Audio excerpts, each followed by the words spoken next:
Theme of financial institutions, the Financial Intelligence Unit, or the FIU, under the Finance Ministry has released a list of nearly 9,500 non-banking financial companies, or NBFCs, which have been categorized as high-risk financial institutions. Surabhi Upadhayay joins in with all the details. Surabhi, take it away.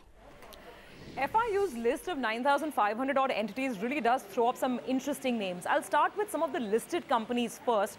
And you have names like McDowell Holdings crop up here, something like TCI Finance, SE Investments, which is now known as Paisa Lo. And then there are, of course, smaller entities there as well, companies listed on the BSE like Capital India Finance, Interglobe Finance. These are really small companies with market cap of just 15 to 20 crore odd rupees. The harder issue was to try and ascertain whether any of the entities present on this list were related or linked to listed companies or listed groups. So we started digging around a little bit. For instance, Reliance Commercial Finance. So when we reached out to Reliance Capital to find out if there's a link here, Reliance Capital told us that Reliance Commercial Finance was merged into Reliance Capital back in 2011.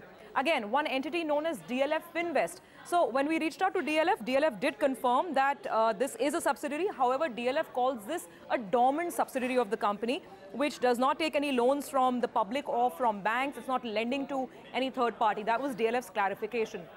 Similarly, there's an entity called WELSPUN Finance. So when we asked the WELSPUN group about this, they did acknowledge that yes, that this is a subsidiary. However, also went on to say that WELSPUN Finance has already submitted or surrendered its certification to the RBI, and it's no longer undertaking any sort of NBFC activity, and it's also not linked to any of the listed WELSPUN group entities. Now, these were some of the companies that came back to us. There are lots of names that are still out there where we are still awaiting responses. For example, an entity like Minda Finance. We are yet to hear from the Minda group as to whether there is a link. A company known as Radico Khaitan Finance. Again, we're waiting for the Radico Khaitan group to get back to us.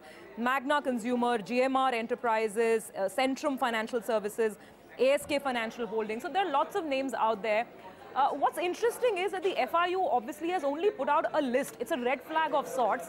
We don't know what sort of regulatory action this would be followed up by, because the terrain is really ultimately the RBI's. So are these companies going to be barred from, further perhaps, giving out loans? Will there be certain penal provisions? Will there be any penalties, any restrictions imposed on them? That is something that's not clear from the FIU's press release or the FIU's notification. We'll have to see how the sector regulator responds to this. Surabhi, thanks for that. Let's take a